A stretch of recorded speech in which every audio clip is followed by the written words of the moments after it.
Hey there guys, this is Muffinsaurs and welcome back to my YouTube channel. Today we will be drawing PUGS, as in the short little dog with the flat nose that snores when he sleeps. Pug. And I heard they sting. So yeah, and as you have seen from my previous Procreate tutorial, I have already taught like how to what are the basics of creating a template, or rather a canvas for drawing. So we'll be using A4 size and monoline again. So it's just a very simple YouTube tutorial on Procreate. So this is for absolute beginners. If you have not seen my video or you're new here, hi, I'm Muffinsaurs again.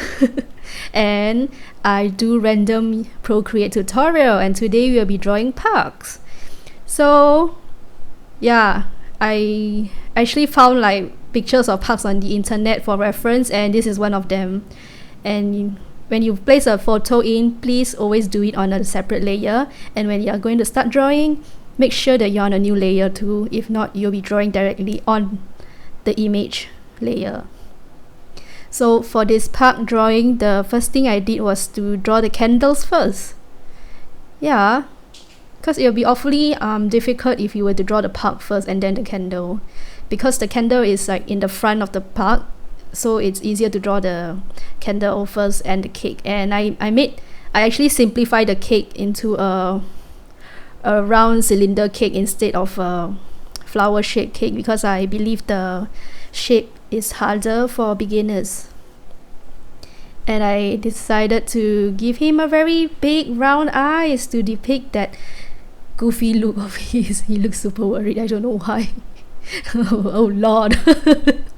And you know, PUGs have a lot of folds on their faces, so you have to draw like lines on their face.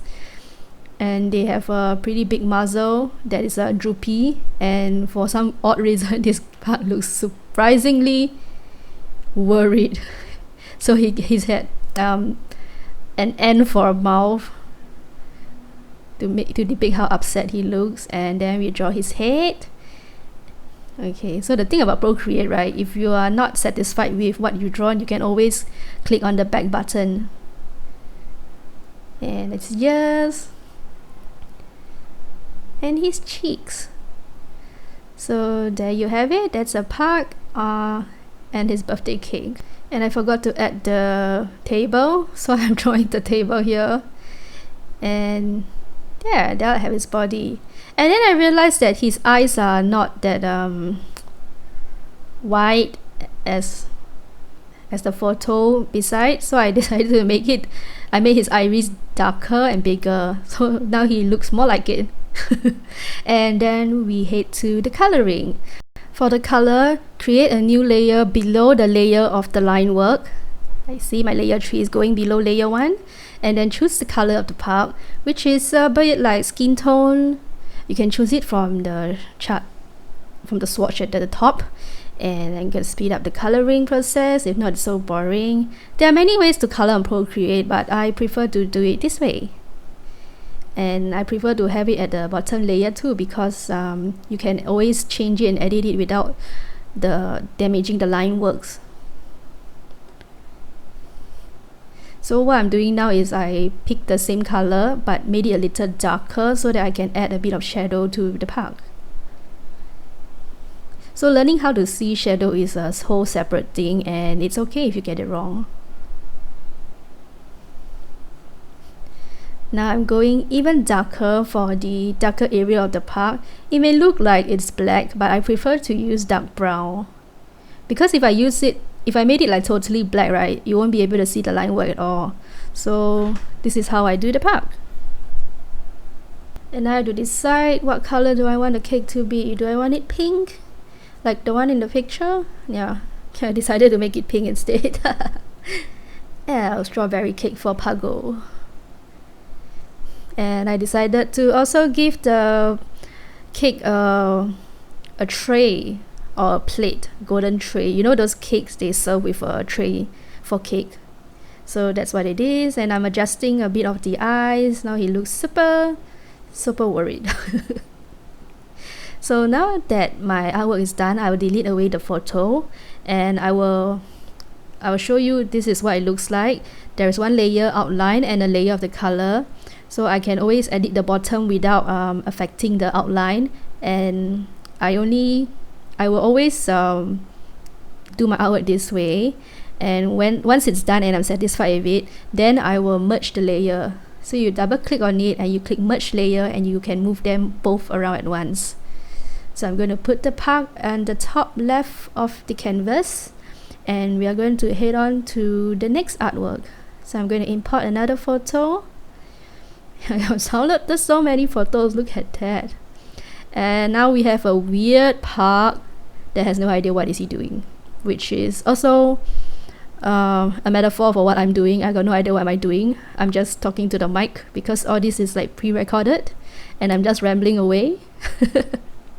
Currently there's a cat on my desk beside my keyboard demanding for attention as well, and I'm touching her while I'm talking on the mic. So for this part, I drew the nose first and then the head. Just like a lot of the animals I draw, I always start with the nose and the eyes. And he has this weird position where he's balancing on 4 wooden cylinders. I believe it's wood, and I got no idea why and how anyone managed to put the dog in such a position. But it's hilarious. No, I don't believe it's an abuse thing. Just abuse comments will not be entertained. I don't believe the dog is in any form of distress. He's just being weird. And once again, I'll start to color with the same color. And then we have the shading, and I will finally color the wood as well. Come to think about it, there was a client of mine who was a vet. She'd actually told me that pugs would fart if you hold them in a certain way.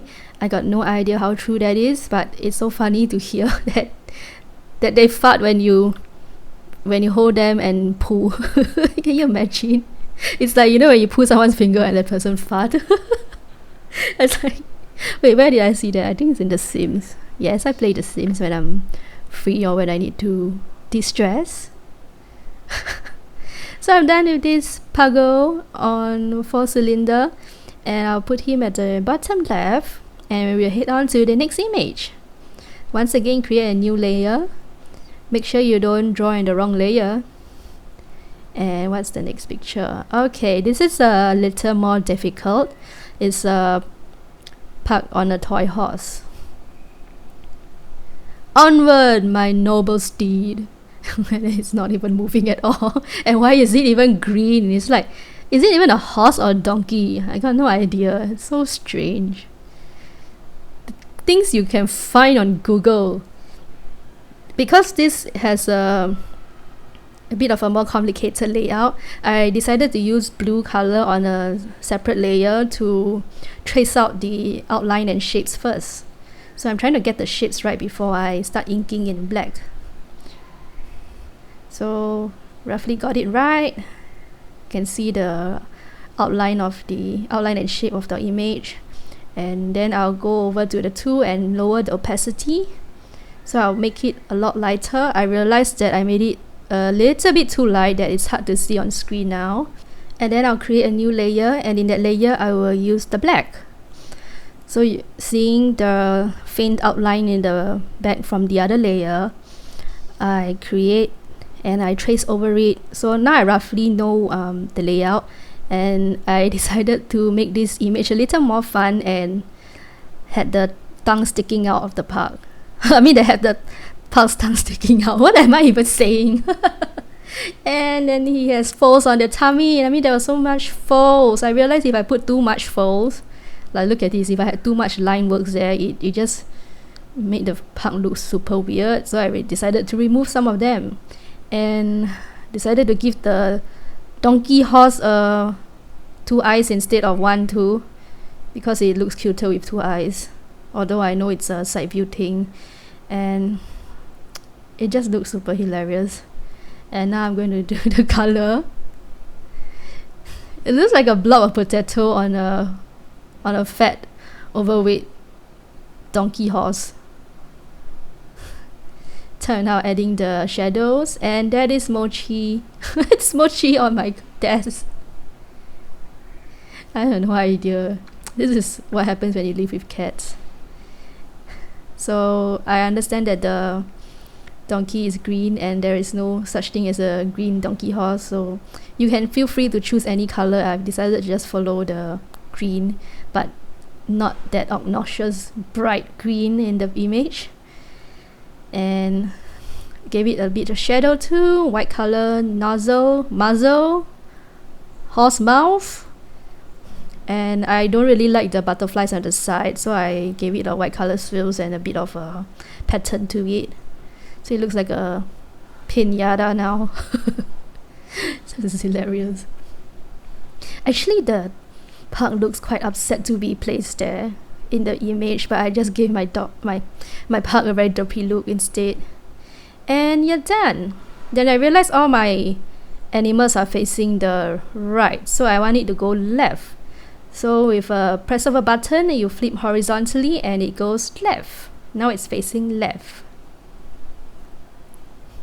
So I'm gonna place him below, and you can always like edit where you want your image to, where you want your illustration to be. And I realized 3 is too plain, so I'm going to draw a 4th pug. For this time, I'm going to draw the pug that I usually draw without any form of photo reference at all. And it's the super potato pug rolling over, and it's a boy! It's so hard to get balls drawn correctly, right? It needs to be perfectly round. So here we go. I'll be coloring the pug. Add a bit of shadows. I'm like using the same color for all 4 pugs. So if you want to refer to the same color, you can just always hover over with your finger and hold to pick the same color. So you don't need to like go and find a match the color separately. You can just hover your finger over, hold and press and hold, and you can pick the same color. And you can always like adjust the size with 2 fingers. Am I talking about fingering here? I'm not sure. Oh yes, for all my YouTube videos, I actually made them not for children, so it's always for 18 and above. Although I don't know, I just don't want to get into trouble with all the new YouTube rules and yeah, the terms and condition thing. So that's it. Thank you for watching my YouTube video. I hope you subscribe and share with your friends. See you again in the next video. Bye!